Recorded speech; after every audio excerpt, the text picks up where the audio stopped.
Hey, this video is going to cover Chapter 12, Self-Test Question Number 2, Parts A, B, C, and D. I'm going to skip E, F, and G. Boy, the amount of work to do E, F, and G is not worth it. But this problem is a great example for anybody in business. Anybody in business should be able to do this type of calculation of cash flow. It seems integral. So let's go through the estimation process. Let's read the problem. It says, as a financial analyst, you must evaluate a proposed project to produce printer cartridges. The equipment would cost $55,000 plus $10,000 for installation. Okay, so right away it's going to really cost $65,000 because you add the installation costs to the product cost. Okay, annual sales will be 4,000 units at a price of $50 per cartridge, and the project's life would be 3 years. Current assets would increase 5,000 and payables by 3,000. So net operating working capital would go up by a net of $2,000. So that's cash outflow right away at time 0. Then it says at the end of 3 years, the equipment can be sold for $10,000. So it's going to be sold for $10,000, but we got to look at what are the tax implications of that by first computing book value and subtracting book value from that, figure out the gain, figure out the tax from it, and then from there determine the cash flow. Okay, now it's telling us the depreciation would be based on Maker's 3-year class, which is discussed in an appendix. And you should glance over that, but they're basically telling you what the depreciation rates are, and they're just telling you the depreciation rates are 33%, 45%, 15%, and 7% each year. So what you do is just apply those percentages to the cost. You don't have to deduct any estimated salvage value. You don't do anything weird. Just multiply the cost of the project, including the installation, times the 33%, 45%, 15%, and 7%. Then it says variable costs would be 70% of sales revenue. Not uncommon in these types of spreadsheets to estimate cash flow out into the future. You take your sales and then you figure variable costs are just a percentage of your sales. So 70% of sales are the variable costs. Fixed costs, excluding depreciation, is $30,000. The marginal tax rate is 40%, and the weighted average cost of capital for discounting all this back is 11%. So the first question is, what is the required investment? That is year 0 project cash flow. Okay, so the cost is $55,000. Okay, installation is $10,000, so that's a total, like I said, $65,000 is the cost to get it installed. Now you also have current assets going up. Okay, so that is, so by the way, I should put I'll put negative signs in front of this, try to keep track of these cash flows. So that's a negative sign. When you increase your current assets, there's probably, for example, inventory going up associated with this equipment that you need to keep somewhere. So that's going to cost $5,000 to increase your accounts, your inventory in current assets. And then accounts payable are going up. But that's good, because accounts payable going up means you haven't paid money, it hasn't gone out the door, so it's positive on your cash flow. And so here's your change in net operating working capital is minus $2,000 total. So your total cost to install, is $67,000. Okay, that's a cash outflow at time 0, T0. Okay, so that's the first part of the question. What is the required investment? And what is the cash flow?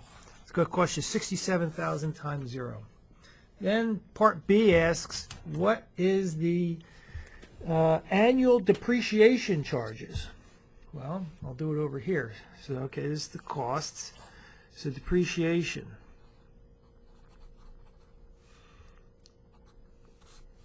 Okay, So now we have in year 1, we're going to have year 2, in year 3, depreciation. So the item costs us $65,000. We're going to depreciate it by 33% according to the maker's rules. And this is just plain old given. So the depreciation, is $21,450. In year 2, 65,000 times the 0.45 means depreciation is $29,250. And in year 3, depreciation is $97.50. Okay, which tells us, by the way, so we start out with a beginning book value of $65,000 at time 0. Then we subtract out the depreciation, and we end up with an ending book value of $45.50. Okay, that's going to be important when we, for us, when we determine to determine the gain from the salvage value. When we sell this we sell this equipment, we need to figure out the gain, and from that gain, which is taxable, we need to figure out the after-tax effects. So hold that information. I've answered the question here with the annual depreciation rates, and I just tallied it up so we would have an ending book value, and we're going to use that later on in the case here. So now it's asking us in part C, what are the project's annual cash flows? And so this project starts out at year 1, 2, and 3. We already did time 0 cash flow. We did that. That was the minus 67,000. So now it's telling us that sales are 4,000 units times $50 per unit, which is a cartridge. So they're $200,000 each year. No growth in this. So it's kind of simple. $200,000 for the next 3 years. And variable costs are 70% of this. So variable costs are $140,000. You see how easy this is if you were to put this in a spreadsheet. You know how easy it is to map this out and make the variable costs just a simple percentage. And then we have fixed costs of $30,000. 30,000 fixed. Okay. And then we have the depreciation, which we calculated a few minutes ago right here. So let me put those numbers in.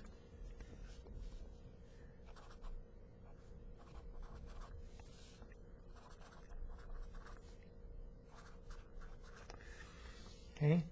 And so now what we have, recall where we are here. We are earnings before interest and taxes, because notice we haven't taken out taxes, we haven't taken out interest. Interest, by the way, will be reflected in the weighted average cost of capital. So you never deduct out interest expense in these cash flows. It's already going to be embedded in the weighted average cost of capital. So in other words, when you do these cash flows, you don't take into consideration the financing in these cash flows. It's buried in here in the weighted average cost of capital, which reflects your opportunity cost of money.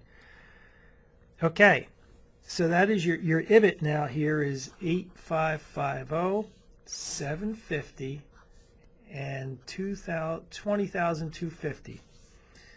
Okay. Now from this we can tax affect this. So taxes at 40% means your taxes will be 3,420. And this is an income statement, by the way, so it's not representing cash flow yet. So my signs, positive signs, mean it's all positive numbers coming in. I should for here, positive sales, right? And then the costs, obviously, you subtract it out. So we're going to subtract out the tax effect, 40% of this number, and then 40% of the 20,250, and that's 8,100. Okay? Now what we have is after-tax income. So after tax income, 5130, 450, and 12150. And now we got to add back depreciation because it didn't affect cash, doesn't affect cash flow, so we add this number back. 21,450, 29,250, 9,750. Aha. And now, so we add this back. Now what we get is cash flow. And the cash flow is 26,580. It's positive. It's 29,750 here. 700. And then it's 21,900. Positive. Okay? So there we are. Those are the project's annual cash flows. Okay? So now the next question is, if the project is of average risk, what is the net present value? Okay, well, we're pretty close to getting there. So let me do the timing here. 0, 1, 2, 3. So we know that there's negative $67,000 first cash flow.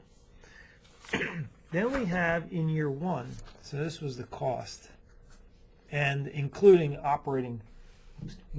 change in net operating working capital. Now we want to take the sales, or the cash flow from operating cash flow, and we have 26,580, 29,700, and 21,900, all positive. Okay, we need to take that into consideration. Now there's two little things we have to address, and the first thing is we have recover net operating working capital. So here's the idea. The idea is that, look, you buy this equipment at time 0. It takes it took about what, $2,000 in net operating working capital, but when the project's all done, you're going to recover that money. So you're going to, the minus 2,000 is going to be a plus 2,000 at the end of year 3 when the equipment's done and sold. So don't forget to include that recovery of net working capital.